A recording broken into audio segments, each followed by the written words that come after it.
Bonjour à toutes et à tous. Donc pour l'instant, il y a 42 personnes qui sont connectées, 43 maintenant, à ce webinaire. On a environ 70 inscrits, donc je vais faire le temps des présentations. On va attendre que tout le monde puisse se connecter tranquillement. Donc alors, j'ai un problème avec ma caméra, donc on ne voit pas. En revanche, vous voyez l'intervenante principale, et c'est bien là l'essentiel, c'est Émilie Duclos, qui pour certains, vous la connaissez très bien, puisque c'est la personne qui est en charge de l'Observatoire de la VAE à Cap-Métiers Nouvelle-Aquitaine. Donc moi, je vais me présenter rapidement, et après, je laisserai la parole à Émilie. Donc moi, je suis Fabien Dulcir, je suis responsable du pôle OREF, donc à Cap-Métiers Nouvelle-Aquitaine. Et aujourd'hui, je suis très heureux de vous présenter ce webinaire sur les chiffres clés de la VAE en Nouvelle-Aquitaine, donc des chiffres de 2019. Donc, cet observatoire de la VAE donc, préexistait dans les trois ex-régions avant la fusion. Donc là, désormais, depuis maintenant la troisième année, on est en mesure de pouvoir vous fournir une vision et des données sur la VAE en Nouvelle-Aquitaine. Et ceci est un long partenariat donc avec la Directe, les services de l'État, la région, également avec les acteurs de terrain qui sont les PRC, mais également les certificateurs pour une bonne part des données. Et l'objectif de cet observatoire de la VAE, c'est de mutualiser l'ensemble de ces informations-là et qu'on vous donne à voir aujourd'hui lors de ce webinaire. Donc, c'est une solution, ce webinaire qu'on a utilisé compte tenu de la crise sanitaire. On n'allait pas vous rassembler en un seul et même lieu. C'est quelque chose qu'on a fait à la fin de l'année sur l'alternance également. On a donné une vision de l'alternance en Nouvelle-Aquitaine. Également sur une image sur les métiers de l'IA. Ce sont des webinaires que vous pouvez désormais retrouver sur la chaîne Cap Métiers Nouvelle-Aquitaine. C'est la partie observatoire, parce que ce webinaire est filmé quand on a une caméra, ce qui n'est pas mon cas. Mais bon, en tout cas, on imprime le son. Donc, et vous avez la possibilité de pouvoir revoir ce webinaire si vous êtes fan ou de le partager éventuellement à des contacts qui n'auraient pas pu avoir l'occasion de le voir. Donc, toujours est-il que voilà, pour nous, c'est l'occasion de valoriser les données qu'on recueille, de valoriser aussi le partenariat qu'on a mené, comme j'expliquais, avec les PRC, les certificateurs, l'État, la région, et de vous donner donc une lecture de la VAE en Nouvelle-Aquitaine. Un dernier point, et après je laisse la parole à Émilie, parce que je commence à être long. Vous avez pu voir, voilà, je crois que vous avez déjà tous utilisé le chat pour vous présenter, pour dire bonjour. Ce que je vous propose de faire, c'est de recueillir l'ensemble de vos questions, donc à la suite de la présentation d'Émilie de tout à l'heure, et donc synthétiser ces questions-là, et ensuite il y aura un temps d'échange, questions-réponses, de manière à pouvoir répondre à des questions en particulier sur lesquelles vous souhaitez réagir dans le cadre de ce webinaire. Donc voilà, c'est bon. Je laisse la parole donc à Émilie Duclos, la responsable de cet observatoire. Merci Fabien. Bonjour à tous. Alors, je ne sais pas si vous connaissez l'outil Livestorm. Moi, j'ai un écran avec mon diaporama. Je ne vois pas vos échanges ni vos questions. Donc, Fabien, comme il l'a expliqué, va les synthétiser. Juste une précision, n'hésitez pas à indiquer votre nom ou à minima votre structure quand vous posez des questions, selon le nom que vous avez utilisé pour vous inscrire, pour qu'on sache qui nous pose la question. Et vous pouvez aussi l'utiliser, vous verrez, n'hésitez pas pour des remarques, des retours terrain. Vous connaissez bien maintenant le travail qu'on mène autour de l'observatoire. L'idée, c'est qu'on a travaillé donc sur des méthodes pour recueillir les données statistiques que vous nous livrez, que ce soit les PRC, les accompagnateurs, les certificateurs.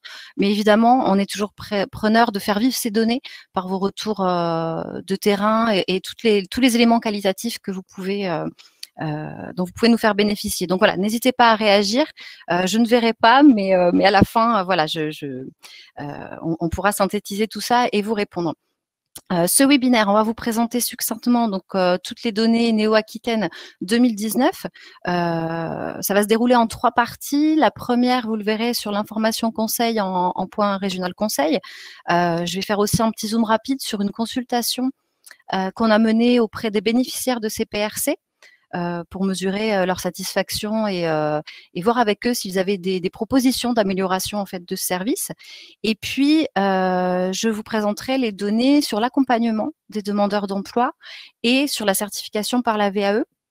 Et puis, je prendrai un tout petit temps à la fin pour vous montrer comment retrouver en fait nos données d'études, nos tableaux de bord, nos caps sur l'essentiel, les chiffres clés que je vais vous présenter aujourd'hui, qui vont être donc publiés très prochainement. Donc, je vous montrerai voilà où est-ce qu'on les retrouve sur notre site internet. Juste avant de rentrer dans le vif du sujet, je tenais à nouveau à remercier l'ensemble des partenaires des points régionaux conseils, les accompagnateurs, les certificateurs et les services de l'État et de la région pour la qualité des données qu'ils nous transmettent depuis de nombreuses années maintenant, et puis de nos échanges. Et vous dire aussi un autre petit mot sur les autres missions VAE de Cap Métiers. Aujourd'hui, on va s'attacher donc à vous présenter les résultats de l'observation des données VAE, mais comme vous le savez, on a aussi un service d'appui aux professionnels et notamment le pôle professionnalisation des opérateurs qui travaille sur la professionnalisation des acteurs VAE. Il y a des ateliers, des webinaires, des formations et puis des actions plutôt communicantes. Enfin voilà, vous connaissez, je pense très bien, le guide de la VAE en Nouvelle-Aquitaine, le guide sur les financements, etc. C'est Christophe Creuse qui est ce référent à Cap Métiers. Et je lui laisse la parole juste 2 minutes. Il voulait vous dire un mot sur un webinaire qui aura lieu au mois de février ou mars et qui vous concernera tous. Christophe, tu voulais en dire un petit mot? Bonjour à tous, merci Émilie. Donc sur la mission VAE à Cap Métiers Nouvelle-Aquitaine, il y a également différents événements qui sont à disposition de l'ensemble des professionnels, dont le prochain webinaire qui concerne la présentation du dispositif de la région de l'aide individuelle à l'accompagnement VAE. Et donc une date à vous indiquer, il s'agit du 4 mars de 14h à 15h, donc le prochain webinaire, et toutes les informations sont indiquées sur le site internet de Cap Métiers sur le programme de professionnalisation. Donc vous pouvez bien sûr vous inscrire, et ce webinaire est à destination de l'ensemble des professionnels de l'emploi, orientation, formation. Merci Mélie, je te laisse poursuivre. On va rentrer dans le vif du sujet. Donc, la première partie sur l'information conseil VAE en 2019 dans les PRC. Donc, pour recontextualiser un petit peu, en 2019, le réseau des PRC, c'était 12 points régionaux conseils avec des antennes qui couvraient tout le territoire régional. Et vous le savez certainement, donc là, c'est la région qui finance et organise ce réseau depuis 2017. Alors, les PRC ont cette mission principale de conseiller gratuitement et d'informer les personnes sur leur démarche de VAE, choisir les certifications, les accompagner tout au long du projet, les suivre aussi, vous le verrez, on a quelques données de suivi. À 3 mois et à 18 mois. En 2019, c'était à 18 mois. Voilà, et aller jusqu'à un suivi post-jury, si nécessaire, dont on rappellera l'importance de par les données qu'on a pu récolter. Alors, bien sûr, vous le savez aussi, il y a des informations et des conseils autour de la VAE qui sont disponibles auprès des certificateurs directement, auprès des opérateurs du CEP dernièrement, et puis sur le site vae.gouv.fr. Mais les données que je vous présente ici sont bien les données qu'on a pu recueillir sur des personnes qui se sont renseignées dans un point régional conseil. Donc, je vous ai préparé une petite fiche d'identité, le profil type des personnes qui ont été reçues en Nouvelle-Aquitaine en 2019. Donc, 6800, c'est le chiffre à retenir, 6800 personnes reçues. Pour vous donner une petite idée, en 2018, elles étaient 7500 et elles étaient précédemment encore en 2017 à 6800. Donc, on a eu un pic en fait en 2018 de l'activité. Je vous laisse également réagir, mais ça s'explique certainement par le fait, il y a eu différents facteurs. La fin d'un marché, l'impact de la mise en place des OPCO et du CEP en 2019 qui a pu et de France Compétences également qui a pu avoir un impact. Voilà. Et j'ai regardé très rapidement avant de me connecter les données 2020 de l'activité 2020. Alors, je ne l'ai pas écrit ici parce que ces chiffres sont pas officiels, dans le sens où j'ai pas encore demandé aux points régionaux conseils s'ils avaient terminé de saisir l'ensemble de leur activité pour 2020. Vous le savez tous, le contexte sanitaire actuel fait que ça a été une année un petit peu particulière. Mais je tiens quand même à vous donner le chiffre. Il y a eu 4700 personnes reçues au 20 janvier. En tout cas, j'avais 4700 personnes avec notamment des entretiens qui ont pu être réalisés à distance. Voilà. Donc, tout le monde a su s'organiser et poursuivre cette activité autour de la VAE. Donc, je vous laisse regarder la fiche d'identité d'un bénéficiaire d'un conseil VAE. C'est des choses que vous connaissez certainement, ça évolue peu depuis 2016-2017, avec majoritairement des personnes qui sont sur le territoire de la Gironde, de la Charente-Maritime et des Pyrénées-Atlantiques.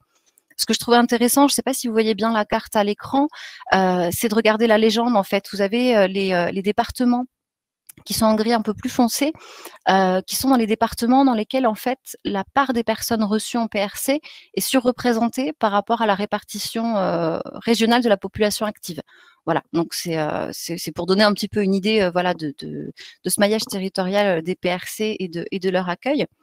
Et ensuite, pas de changement, donc des femmes, un âge moyen qui se situe autour de 40-42 ans depuis quelques années, plutôt des personnes de niveau bac et infra, hein, 28% de niveau CAP, BEP, plus de la moitié de demandeurs d'emploi, là aussi c'est très stable depuis des années, et puis une importante part de personnes qui sont issues des secteurs santé humaine, action sociale, et notamment de la santé humaine. Hein. Je crois que c'était de mémoire 20%, 21%, et c'était déjà le cas l'année dernière, alors qu'ils représentent 16% de la population active. Je vous ai mis une petite donnée sur la part des bénéficiaires qui déclaraient une reconnaissance de travailleurs handicapés. Là aussi, c'est des chiffres à lire avec précaution, dans le sens où, vous le savez, une personne n'est pas obligée de faire part de son statut, enfin de sa reconnaissance de travailleur handicapé. Et en plus, cette année, en 2019, on avait 2 PRC qui ne pouvaient pas nous faire remonter correctement voilà, les données sur cet item-là. Toujours dans le profil et caractéristiques, on a regardé également quelle était l'origine de ces démarches VAE pour les personnes qui se renseignaient. En fait, quand un conseiller PRC reçoit une personne, elle lui pose la question, en fait, quelle est l'origine de votre démarche VAE? Et on a un peu plus de 40% des démarches qui proviennent du conseil d'un prescripteur. Donc les prescripteurs, c'est Pôle emploi, Mission locale, Cap emploi, etc. Et on a une vingtaine de pourcents qui s'informent seuls. Alors seuls, en fait, c'est par Internet notamment. Je pense que ce qu'il faut noter, c'est que quand on regarde les données antérieures, on a une très forte baisse du nombre de personnes qui se renseignent seules. C'était à peu près 40% justement en 2016 de personnes qui regardaient toutes seules sur Internet, avec une forte part hausse des démarches sur conseil d'un prescripteur. Je pense que ça peut être mis en parallèle avec le maillage des prescripteurs et puis également le statut des personnes qu'on reçoit, qui sont pour plus de moitié demandeurs d'emploi.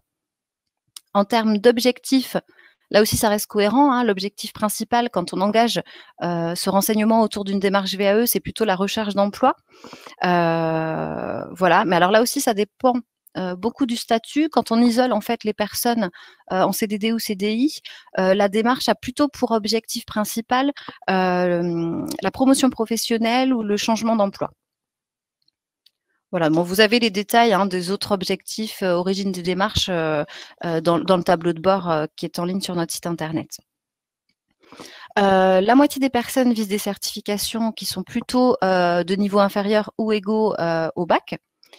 Et ce qui est important, mais je vous le rappelle, on l'avait déjà vu l'année dernière dans les données, c'est que la VAE, c'est pas forcément que pour faire progresser son niveau de certification, parce que quand on regarde un petit peu plus précisément les données, on en a quand même 15% qui ciblent des certifications de niveau inférieur à leur niveau actuel, et 20% à peu près à niveau équivalent. Donc c'est la petite phrase que j'ai notée dessous. On peut imaginer voilà, qu'elles cherchent aussi l'acquisition d'une certification dans leur domaine d'activité, ou quand on est dans l'objectif de recherche d'emploi, pourquoi pas un niveau de qualification inférieur au niveau qu'on détient actuellement. Alors là, je vous ai présenté aussi le top 5 des certifications visées. Juste une précaution statistique, mais que je vous rappelle aussi chaque année dans ces données, à ce moment-là de la démarche VAE, quand une personne se renseigne, le conseiller peut lui proposer jusqu'à 3 hypothèses de certification. C'est-à-dire qu'elle est dans la démarche de conseil, de prise de contact autour de cette démarche.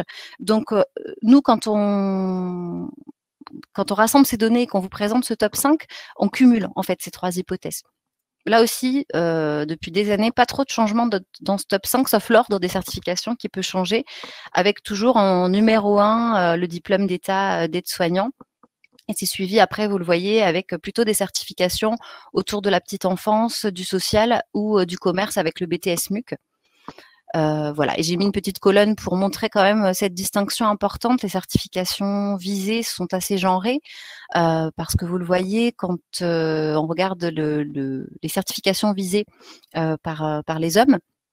On est plutôt sur des certifications du commerce avec le BTS MUC en première position, autour de la formation, le TP formateur d'adultes, et puis des diplômes autour de l'éducation spécialisée. Voilà.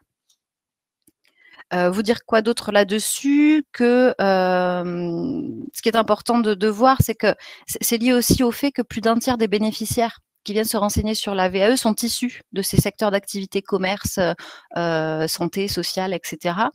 Et aussi que ces certifications visées concernent en fait des métiers ou des secteurs d'activité qui recrutent à court moyen terme. Et pour certains, en fait, ça peut être stratégique, voilà, de faire valoriser, reconnaître ses compétences sur ces certifications.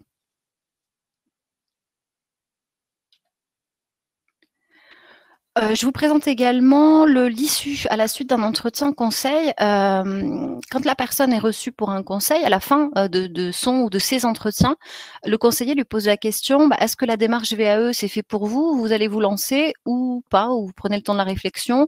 Ou vous partez sur une autre piste? Ça peut être de la formation, un bilan de compétences, etc. À ce moment-là, en 2019, on avait 6 personnes sur 10 qui, après ces entretiens, confirmaient leur objectif de s'engager dans une démarche VAE. C'est bien une photographie à ce moment-là, ça ne veut pas dire qu'elle ne va pas s'engager après réflexion, ou alors qu'elle dit qu'elle s'engage et qu'elle ne s'engagera pas. On a donc prévu dans notre analyse de faire ce suivi des candidats à 3 et 18 mois. Alors, jusqu'à fin 2019, on suivait ces candidats à 18 mois et on s'est rendu compte finalement qu'on avait assez peu de retours à 18 mois, mais ça s'explique, on l'a vu dans les données l'année dernière, un parcours VAE en moyenne régionale, sur la moyenne régionale, c'est 14 mois. Donc à 18 mois, on avait beaucoup de personnes qui avaient soit terminé leur démarche, soit à 18 mois, on peut se dire qu'elles rencontraient des problématiques, donc c'était intéressant d'avoir leur retour. Mais en tout cas, en termes d'analyse, c'était peut-être plus judicieux, et on l'avait évoqué tous ensemble en comité technique, de les interroger à 12 mois. Donc, c'est le cas depuis le 1er janvier 2020, et vous verrez les résultats donc l'année prochaine sur les années 2020-2021. L'objectif, c'était double de ce suivi. C'était d'abord pour les conseillers d'avoir un petit point de relance auprès des candidats, leur dire vous êtes venus nous voir, on a parlé de VAE, où est-ce que vous en êtes? Est-ce que vous avez besoin de refaire le point? Est-ce que vous avez des blocages? Et puis, évidemment, on s'en sert également, nous, pour assurer l'observation et le suivi des bénéficiaires. Donc, à 3 mois, on avait à peu près 4000 répondants en données cumulées. On avait 65% des répondants qui avaient poursuivi la démarche. Là aussi, si vous souhaitez aller plus loin, dans le tableau de bord, vous avez le réel, en fait, d'où ils en sont dans leur démarche. Je ne vais pas vous le détailler aujourd'hui. Ce qui est intéressant, par contre, à noter, c'est qu'on en a 92%, donc une grande majorité, qui ont engagé à 3 mois, donc déposé à minima un livret 1, sur une des hypothèses qu'ils avaient visées pendant leur entretien conseil avec le PRC. On en avait, par contre, 35% qui n'avaient pas poursuivi la démarche, mais 12% l'avaient seulement reportée. Et les raisons évoquées à ce moment-là, c'est plutôt des raisons personnelles ou parce qu'ils ont retrouvé un emploi ou démarré une formation. À 18 mois, donc, on a cumulé à peu près 900 répondants, donc on a quand même une possibilité d'exploiter quelques données. On en avait un petit peu plus de la moitié qui avaient poursuivi leur démarche VAE. Et vous le voyez sur la slide, en fait, où est-ce qu'ils en étaient dans leur démarche. Donc, à 18 mois, sans trop de surprise, un peu plus de la moitié était déjà passée ou allait passer en jury. Et l'autre moitié n'avait pas poursuivi au moment de l'enquête. Et les raisons avancées, c'était des raisons personnelles. Et de la même manière, emploi ou formation, voire d'autres projets. Ce que j'ai pas mis dans la diapo, mais que je souhaitais vous dire et qu'on a analysé, on a essayé de faire un profil type de ces personnes qui n'avaient pas poursuivi leur démarche à 18 mois, de comprendre un peu qui ils étaient. Donc, d'après les données disponibles, en fait, il s'agit plutôt de personnes qui ont soit un niveau 1, nouvelle nomenclature, soit un niveau 7-8, de personnes plutôt en contrat aidé, contrat de sécurisation professionnelle, voilà, et les intérimaires. Et puis des personnes plutôt issues des secteurs de la construction, des activités de services administratifs et dans une moindre mesure autour de l'information-communication. Voilà. On s'était amusé aussi à regarder le parcours d'un échantillon de répondants qu'on avait eu à 3 mois et à 18 mois. Donc, c'est des personnes qui nous ont répondu aux 2 enquêtes. Et je pense que ce qu'il faut que vous reteniez, c'est qu'il y avait une très grande majorité, un peu plus de 90%, qui ne changeaient pas de situation entre 3 mois et 18 mois. C'est-à-dire qu'en gros, si 3 mois, ils n'avaient pas poursuivi leur démarche, ils n'avaient toujours pas poursuivi à 18 mois. Et à l'inverse, à 3 mois, s'ils avaient commencé quelque chose, ça avait abouti et avancé à 18 mois. Là aussi, vous aurez un tableau plus détaillé de leur parcours qui reste assez logique dans la publication. Alors là aussi, le service OREF, vous le savez, a des statisticiens, donc ce sont des données à prendre avec précaution parce qu'on a eu 200 répondants, c'est pas beaucoup sur cette enquête à 18 mois. 200 répondants qui nous ont dit « je suis passé en jury et j'ai eu mes résultats de jury ». Ceux qui nous ont répondu ça, le questionnaire se poursuivait en fait et on leur demandait, on voulait mesurer en fait quel était l'impact d'une VAE. On lit des choses, il y a des études un peu plus qualitatives, notamment de sociologues dans différentes universités qui parlent beaucoup de l'impact de la VAE. Nous, on tenait à vous présenter ces éléments parce que même si les chiffres sont, l'échantillon est assez faible, mais il va grossir, on va cumuler des données, je trouvais que c'était intéressant de noter que la validation totale permettait notamment d'obtenir une satisfaction personnelle ou une reconnaissance du niveau de compétence. Là-dessus, peu de surprise, mais aussi que pour certains d'entre eux, la VAE n'avait aucun impact. Et je trouve que ça, c'est assez intéressant. Alors après, et n'hésitez pas à réagir non plus sur le chat, mais c'est sûrement à creuser. Je me dis aussi que peut-être ces gens-là qui nous ont dit j'ai eu une VAE totale, ça n'a pas eu d'impact, ça peut être aussi des gens qui occupaient déjà un poste et qui ont mis en œuvre une VAE pour rentrer dans les clous, en fait. Et du coup, forcément, en tant que tel, quand on leur pose la question, cette VAE-là n'a eu aucun impact, si ce n'est, je pense, pour eux, d'assurer voilà, le niveau de compétence et le niveau de diplôme. Mais je pense que c'est à creuser. Voilà. Et en tant que répondant avec une validation partielle, donc 33 personnes, j'en avais quand même 31 pour qui l'objectif initial, c'était d'avoir le diplôme ou le titre dans sa totalité. Alors, on dit souvent et on lit beaucoup, et je pense que c'est vrai pour une grande partie, que la validation partielle, c'est un but en soi. Voilà, pour certains, même après jury, une validation très partielle, c'est un résultat acceptable. Pour autant, je pense qu'il ne faut pas qu'on oublie, mais vous connaissez ça très bien sur le terrain, qu'il y a aussi beaucoup de personnes pour qui le but, c'était d'avoir une validation totale, pour toutes les raisons. On l'a vu, l'objectif d'une démarche VAE, ce que c'est, et qui ont finalement peut-être ce sentiment un peu d'échec avec une validation partielle.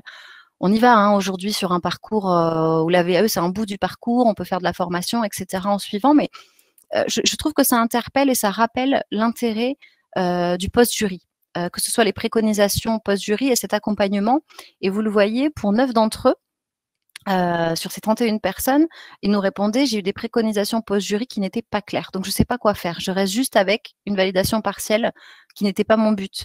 Et je pense que c'est encore plus vrai, mais là on a eu 10 retours, quand on a un refus de validation et qu'on n'a aucune préconisation, en tout cas, c'est à prendre avec des guillemets, j'imagine qu'il y a peu de jurys qui laissent aucune préconisation, mais en tout cas, un candidat qui ressort avec ce sentiment, pas savoir quoi faire après. Et beaucoup, vous le voyez, qui pourraient se dire j'envisage de plus rien en faire. Donc ça, je pense que c'est voilà, aussi un objectif qu'on peut avoir tous autour de la VAE, de voir comment on peut collectivement, PRC, accompagnateurs, certificateurs, la région, accompagner ces personnes sur ces sujets-là, mais je sais que c'est un travail que vous menez déjà. Pour terminer sur cette partie, vous présentez rapidement les résultats d'une consultation qu'on a menée auprès des bénéficiaires PRC. L'idée, voilà, c'était que la région voulait mesurer la satisfaction des usagers de ce service et d'identifier des pistes d'amélioration. On leur a posé la question, qu'est-ce qui, selon vous, pourrait améliorer le service quand vous allez dans un PRC pour vous renseigner sur la VAE? Alors, vous le voyez, c'est un bilan très positif. Nous, on s'attendait plutôt à un retour des personnes qui sont déçues. Je ne sais pas vous, mais souvent, moi, quand je reçois un questionnaire, et on le sait, dans différentes enquêtes, j'ai plutôt envie de répondre pour dire ce qui ne va pas et comment l'améliorer, plutôt juste que pour dire c'était bien, j'étais contente, voilà. Alors, je ne sais pas si c'est le cas, mais en tout cas, on a eu des retours très positifs, avec, vous le voyez, 90% des répondants qui étaient satisfaits du service offert, et même 47% qui indiquaient être très satisfaits. Alors évidemment, nous, avec la région et les directeurs de PRC, on s'est attaché à regarder ce qui n'allait pas pour voir comment on pouvait l'améliorer. Et vous voyez les pistes d'amélioration qui étaient proposées par les usagers et que nous avons bien évidemment commencé à travailler avec la région. Je vous les liste un petit peu. Donc, vous le voyez, l'accompagnement a renforcé, à conduire sur l'accès au financement de l'accompagnement VAE, et ça, quelle que soit la situation du candidat. À ce moment-là de l'enquête, pour recontextualiser, en 2019, on était dans une situation de mise en place des OPCO. Je pense que ça explique en grande partie les retours qu'on a eus. C'est des choses qui ont été très demandées par un public salarié. On a besoin d'aide pour savoir comment on peut accéder au financement, comment on peut faire financer notre accompagnement, etc. Voilà. Et je vous rappelle, on l'a vu dans les données tout à l'heure, l'importance en fait de ce financement sur la poursuite ou non d'une démarche VAE. Il y a aussi des améliorations à imaginer, en tout cas à poursuivre sur un service en continu. Voilà, ce besoin en fait d'avoir un accompagnement qui soit pas trop haché quand on passe d'un service à un autre. Alors quand je dis un service, c'est du PRC à l'accompagnateur, au certificateur, revenir au PRC. Donc ça passe aussi, je pense, beaucoup autour de ce besoin de mettre à jour les coordonnées chez les certificateurs pour les PRC, des accompagnateurs, mettre à jour les lieux d'accueil, voilà, garantir cette bonne mise en relation. On avait aussi donc les deux derniers points qui sont plutôt autour de la communication. Communiquer sur les PRC, leur mission en mettant en avant leurs coordonnées. Aujourd'hui, c'est assez facile, c'est un numéro unique et faciliter les points d'accès. Dans ce cadre-là, je prendrai un petit temps à la fin pour vous montrer les services de Cap Métiers ont travaillé avec la région sur un motion design sur la VAE. C'est 1 minute en fait, une vidéo pour dire ce qu'est la VAE et c'est sur notre chaîne YouTube également. Et je vous le présenterai, je vous inviterai également, vous pouvez l'utiliser, la mettre sur vos sites internet. Enfin, voilà. Parlons de VAE, communiquons. Et puis, vous connaissez bien aussi, je pense que c'est mettre en avant tout ce qui existe déjà. En fait, il existe plein de choses, mais c'est comment, on travaille tous ensemble pour rendre tout ça plus visible. On en dira peut-être un mot aussi, mais vous le verrez, on va s'attacher pour 2021. On n'a pas pu le faire en 2020 pour les raisons que vous connaissez, à remettre en œuvre ce travail qu'on faisait tous ensemble avant, en 2019, en tout cas, des comités techniques ou une autre forme pour qu'on puisse avoir ces temps d'échange autour des données ou autour d'autres choses d'ailleurs pour parler VAE et quelle que soit sa structure. Voilà. Et puis un dernier point, il semblerait donc que les personnes qui se renseignent en amont de leur rendez-vous dans un PRC ont un entretien plus efficient. Donc là aussi, je pense que ça nous a interpellés pour dire qu'il faut communiquer pour que quand la personne arrive dans un PRC, elle sache déjà vers quoi elle s'engage. Voilà pour la première partie. Je déroule, Fabien, du coup, je continue, on fera les questions à la fin. Oui, ce que je te propose, puisque là, on a sur le chat, ce sont des questions concernant le questionnaire et ce qui a été répondu, en particulier concernant le PV de délibération, en fait, c'est des suggestions qui seraient à retourner au prescripteur. Voilà, ça, c'est un autre sujet. Donc, voilà, je te laisse. Ça marche, je déroule alors. Très bien. Je vais passer à la partie accompagnement VAE des personnes en recherche d'emploi. Donc en 2019, la région organisait cet accompagnement, demandeurs d'emploi, mais pas que. C'était les demandeurs d'emploi indemnisés ou non par Pôle emploi, mais également les bénévoles, les personnes qui voulaient faire valoir leur expérience bénévole, associative, politique, et les personnes en congé parental. Alors, juste un point pour bien comprendre la logique. En amont, le candidat devait être reçu par un conseiller PRC qui prescrivait cet accompagnement. Et pour bénéficier de ce financement, la personne devait avoir obtenu sa recevabilité sur son livret 1 auprès du certificateur. Une info avant de vous présenter les chiffres aussi. Les données, en fait, portent bien sûr sur 2019, mais le marché a débuté en juin 2017.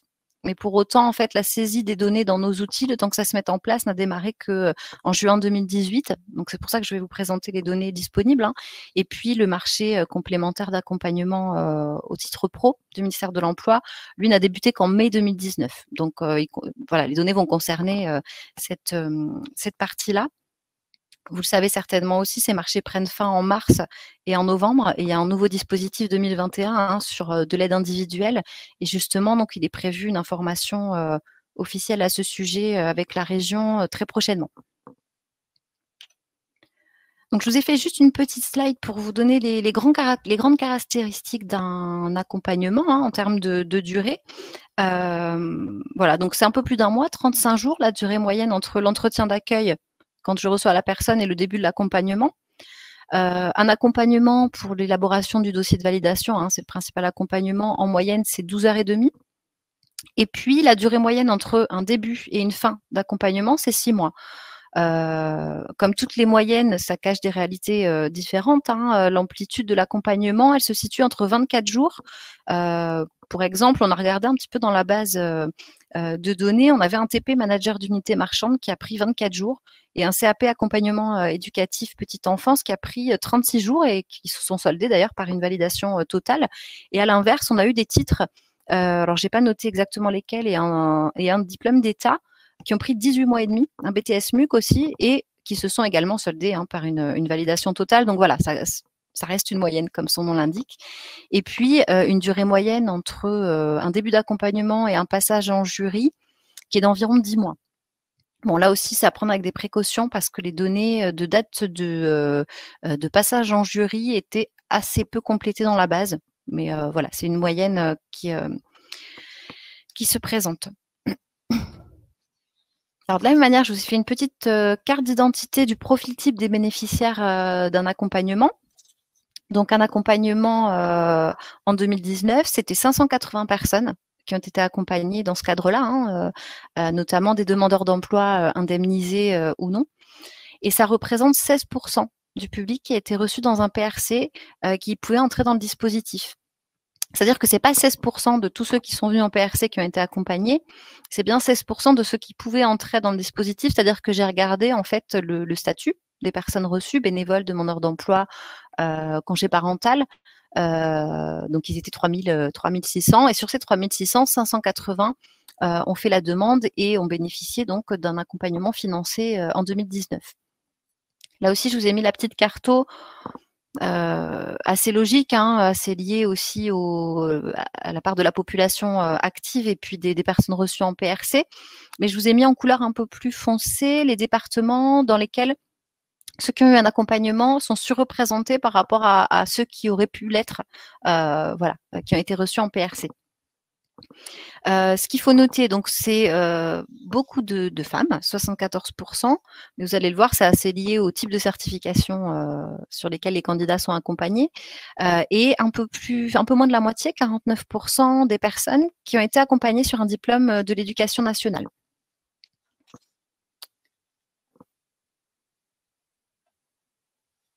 Voilà, j'ai également regardé les objectifs et la suite des démarches pour ces candidats accompagnés. Là aussi, sans surprise, le prescripteur qui est le premier maillon de ce parcours, parce que c'est d'autant plus vrai sur cet accompagnement, parce qu'on est sur un accompagnement qui cible le public demandeur d'emploi, et avec comme objectif principal, quand on entreprend cette démarche, la recherche d'emploi. Là aussi, on reste cohérent. Ce que je vous ai noté également, c'est le type de certification qui était préparé. Là, on peut parler de certification préparée parce que le livret 1 a été validé à ce moment-là de la démarche. On est plutôt sur des certifications de niveau bac et infra. Autre chose que vous m'aviez demandé aussi, je me souviens, les autres années où on présentait les données, c'était de regarder en fait si oui ou non on était cohérent par rapport aux certifications imaginées au moment de l'entretien conseil. Et on a un peu plus de 80% des personnes qui se sont bien engagées sur une des hypothèses qu'ils avaient visées pendant leur entretien en PRC.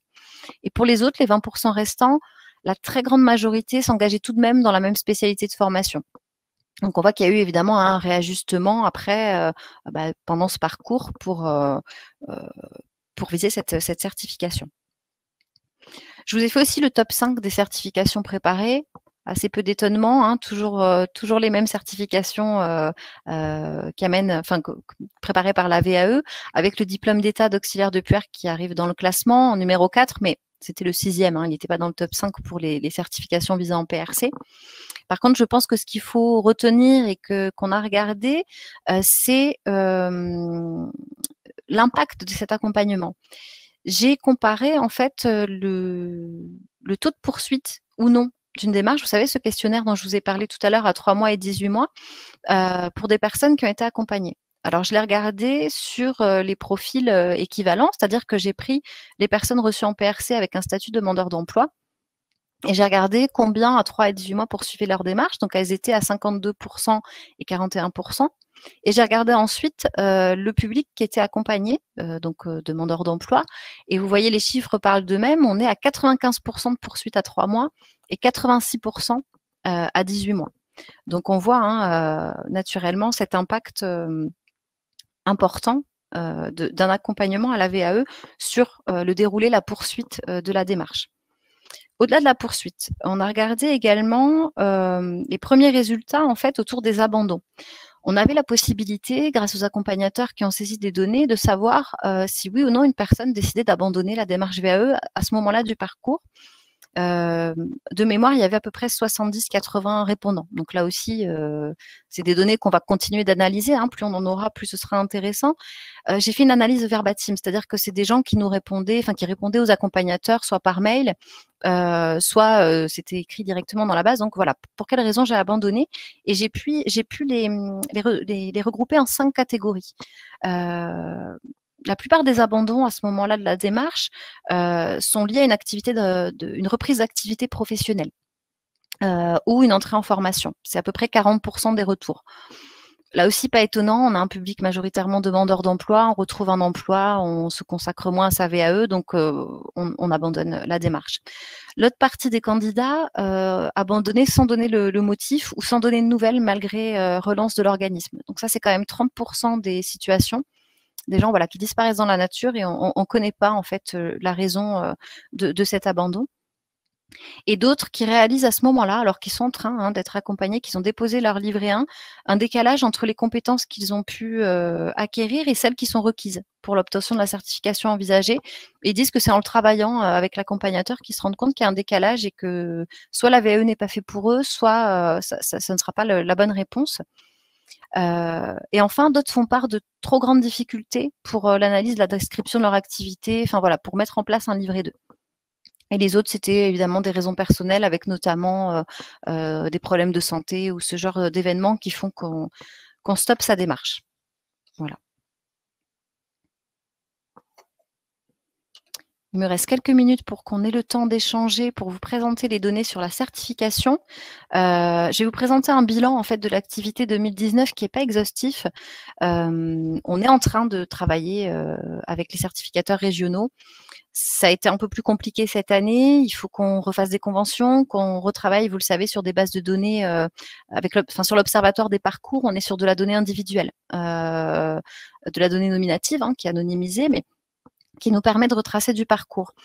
Donc, c'est un peu long. On n'avait pas suffisamment avancé pour vous présenter les données de parcours, mais, et je remercie à nouveau les certificateurs, ils nous ont quand même envoyé des données de photographie à l'instant T sur la recevabilité et les jurys, ce qui nous permet de voir un peu la tendance 2019. Voilà. Alors, diplôme ministère Éducation nationale, sanitaire et sociale et les titres pro du ministère de l'Emploi qui sont toujours majoritairement plébiscités par le public. Par contre, on observe, mais vous devez lire ça comme moi, dans d'autres régions, on n'a pas malheureusement de données nationales comme on pouvait avoir en 2018, mais la tendance c'est quand même à la baisse, voire la forte baisse du nombre de dossiers de recevabilité des livrets 1 qui sont déposés auprès des certificateurs en Nouvelle-Aquitaine. Et c'est vrai à peu près chez tous les certificateurs. Alors, je ne sais pas pourquoi cette baisse de livret 1 entre 2018 et 2019. La baisse se poursuit. Justement, si vous avez des éléments de réponse de terrain, n'hésitez pas à nous en faire part. On retravaillera ça de toute façon quand on pourra organiser des réunions de travail. Mais voilà, c'est des éléments qui s'expliquent certainement et c'est vous qui avez les réponses. Et c'est d'autant plus, ça m'interroge d'autant plus qu'à l'inverse, en fait, le nombre de passages en jury est plutôt en hausse. Alors là aussi, il s'agit bien d'une photo, donc il ne faut pas comparer le nombre de dépôts de livret 1 au nombre de passages en jury, parce qu'on est bien sur la photo, c'est-à-dire c'est pas les mêmes personnes qui ont déposé en 2019 et qui sont forcément passées en jury en 2019 également. Parcours moyen, c'est 14 mois, on est sur de l'année civile, enfin voilà. En tout cas, plutôt une hausse du nombre de candidats passés en jury. Mais toujours une poursuite de cette baisse des validations totales, pareil chez à peu près tout le monde, qui doit s'expliquer hein, aussi certainement. Et puis, une petite photographie des 5 certifications les plus délivrées par la VAE. Ce qui est intéressant de regarder, c'est que ce n'est pas nécessairement les certifications les plus demandées qui sont les plus validées.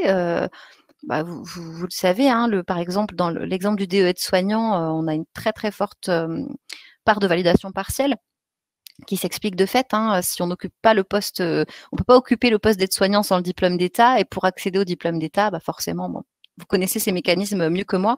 Voilà. Et surtout, dans ces données que je vous présente, il manque les données du ministère de l'Emploi. On est en train de travailler avec eux là-dessus. Donc, c'est hors données titre pro et c'est également amputé d'une partie des données des RDJSCS, notamment santé. Donc, voilà, on n'avait pas toutes les données. Donc, c'est vraiment une photo à l'instant T et le travail est en cours pour vous présenter des données un petit peu plus fines. Je conclus et je vous laisse la parole. Vous dire que vous pouvez retrouver donc toutes les données détaillées sur notre site internet capmetier.pro dans la rubrique Observatoire régional de la VAE. Vous avez les différents tableaux de bord. Vous aurez très prochainement, je pense d'ici le mois prochain, le cap sur l'essentiel qui va présenter en fait toutes ces données clés 2019 que je vous ai présentées aujourd'hui. Et puis, vous avez donc ce fameux motion design dont je vous parlais, hein, de promotion de la VAE, qui est sur capmetier.fr, notre site grand public, et qui, en 1 minute, essaie de valoriser, de communiquer autour de la VAE. Le lien, normalement, vous amènera directement sur YouTube, et via le lien YouTube, vous pouvez le partager si vous le souhaitez dans vos structures ou sur vos sites internet. Voilà, c'est fait pour ça. Et j'en ai terminé, et il nous reste 20 minutes pour l'échange. Donc, merci Émilie. Donc, il y a eu plusieurs questions qui ont été posées sur le chat. Je vais répondre à la première à l'oral parce que je l'ai fait par écrit, mais il y a beaucoup de messages, donc je ne sais pas si vous allez pouvoir vous y retrouver. Donc, toujours est-il que ce support de présentation ainsi que la vidéo et les différents documents associés à l'Observatoire de la VAE seront présents sur la page la fiche du programme de professionnalisation pour laquelle vous allez recevoir un lien suite à la présentation d'aujourd'hui. Donc, vous aurez tout cet espace-là qui vous sera disponible. Également, l'espace qui est sur notre site capmetier.pro sur la validation des acquis. Donc, on a plusieurs questions, notamment donc relatives à la dernière partie, enfin la seconde partie de ce que tu as présenté, Émilie, et plus particulièrement l'accompagnement VAE des personnes en recherche d'emploi là. Donc, la première question de Laurence Bauduc, parce qu'il y en a une deuxième ensuite, donc du DAVA de Poitiers, c'était concernant ce chiffre-là de 580%, 16% d'accompagnement. Donc, sur les 580 personnes donc, qui ont été accompagnées, ce qui correspondrait à 16% du public reçu en PRC, et tu précisais que c'était 16% du public reçu en PRC qui pouvait entrer potentiellement dans ce dispositif. Donc, la question porte en particulier sur ce faible pourcentage, 1 sur 6, quoi, hein, finalement. Savoir quel était, si on pouvait avoir un peu plus de précision sur le peu d'accompagnement par rapport à ces 16%, oui. Si tu avais des éléments complémentaires à apporter. Non, alors en termes qualitatifs, j'ai pas beaucoup plus d'éléments. Hein. Nous, ce qu'on a regardé, en fait, c'est quand je parle de potentiellement, c'était 580. En fait, ce chiffre, il me parlait pas forcément. 580, ça a été le nombre de prescriptions validées. Alors après, derrière, il y a des enjeux. Hein, il y a d'autres prescriptions qui ont pu être faites et puis pas validées par la région parce qu'elles ne correspondaient pas, par exemple, hein, au cahier des charges. Après, j'ai pas plus de détails que ça sur… voilà, ça donne un peu une idée du ratio. Après, ça veut dire que potentiellement, il pouvait y en avoir plus. Maintenant, derrière, la réalité de terrain, est-ce qu'il y a eu plus de demandes et que ça ne correspondait pas au cahier des charges, par exemple, ou est-ce qu'il y a eu peu de demandes? C'est vrai que c'est des choses qui sont intéressantes justement à creuser en réunion de travail parce que ces éléments-là, nous, on ne peut pas les voir à travers les simples données statistiques. D'accord. Ensuite, toujours une question de Laurence Gaudu. Est-ce qu'il est possible d'analyser si la démarche VAE, même interrompue, a facilité le retour à l'emploi de demandeurs d'emploi? Alors, on a prévu cette question, en effet, dans alors, oui, c'est prévu dans le questionnaire de suivi. Comme vous le savez, ce questionnaire de suivi, il n'est envoyé automatiquement uniquement aux personnes qui ont été reçues en PRC, tout simplement pour des raisons pratiques, techniques, on va dire, c'est que ce sont eux qui sont dans notre base de données, on a leur adresse mail et automatiquement, en fait, ils sont tous interrogés sur leur suivi. Et en effet, il y a bien une question là-dessus. Maintenant, comme je le disais, on a eu trop peu de retours avec, on l'a vu, hein, on avait eu 200 répondants par exemple au jury pour vraiment connaître en fait l'impact que ça a eu ou la suite. Je pense que quand on aura plus de réponses, c'est des questions qu'on a prévues en effet s'il y a eu un retour à l'emploi. Enfin voilà, tout ça c'est prévu, mais pour l'instant on manque de matière. Alors après, ça peut être des enquêtes ad hoc qu'on pourrait mettre en place, hein, mais on n'a pas retrouvé ces données en tout cas pour l'instant. D'accord. Donc, une autre question qui est très liée, hein, y a-t-il des chiffres qui montrent l'impact de l'accompagnement et de la validation au jury? Alors, j'ai présenté, vous le verrez dans le tableau de bord, je ne vous l'ai pas mis ici, j'ai une slide qui dit en effet des résultats de jury pour les personnes accompagnées. J'avais des éléments pour 151 personnes. Pour moi, c'est assez peu. En moyenne, en gros, en Nouvelle-Aquitaine, sur les données que j'avais à disposition, c'était les données 2018, j'avais 55% de validation totale et 29% de partiel à peu près.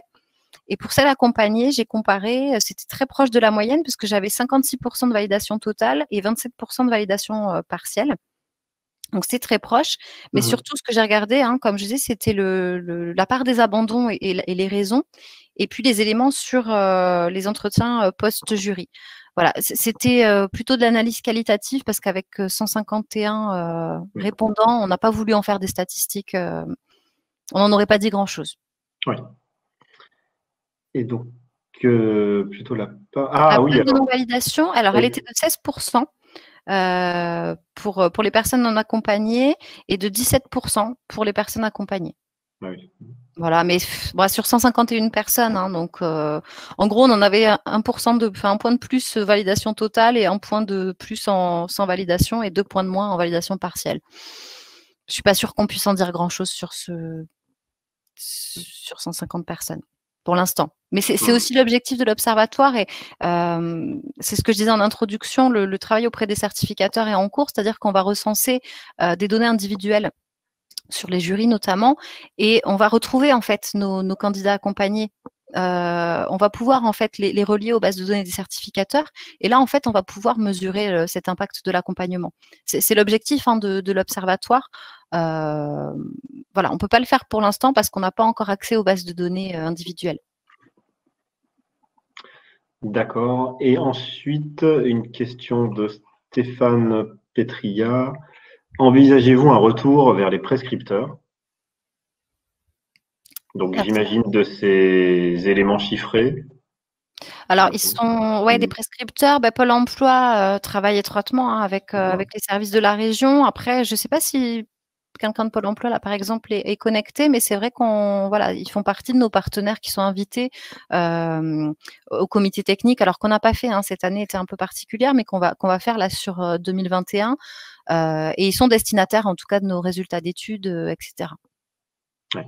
En tout cas, la réponse que tu as apportée tout à l'heure, l'écart sur l'accompagnement entre les 16 et 17%, oui. Effectivement, ça interpelle. Alors, ça interpelle oui et non, parce qu'il ne faut pas oublier quand même qu'il y a un impact assez important du statut. On connaît tous les enjeux qu'il y a derrière sur le statut. Et là, on est bien sur un public accompagné qui est en situation de demande d'emploi. Et je n'ai pas les moyens pour l'instant en termes de données, par exemple, de le faire sur une population de référence statistique qui est identique. C'est-à-dire que là, en fait, je vous ai présenté les petites données que j'ai fait sur les 150, c'est mes 150 personnes accompagnées qui ont répondu au questionnaire et que je compare à la moyenne néo-aquitaine de tout le public qui engage une démarche VAE et qui n'est pas accompagné, vous voyez. Donc, c'est pour ça que je ne voulais pas présenter, c'est à prendre avec des grosses pincettes. Voilà. Je pense qu'on sera plutôt en mesure d'évaluer cet impact de l'accompagnement quand vraiment on aura des données de jury des certificateurs et que, avec ma petite clé cryptée, comme je fais chaque année, j'irai fouiller dans mes bases de données d'accompagnement pour retrouver les mêmes personnes et voir ce qu'il en est.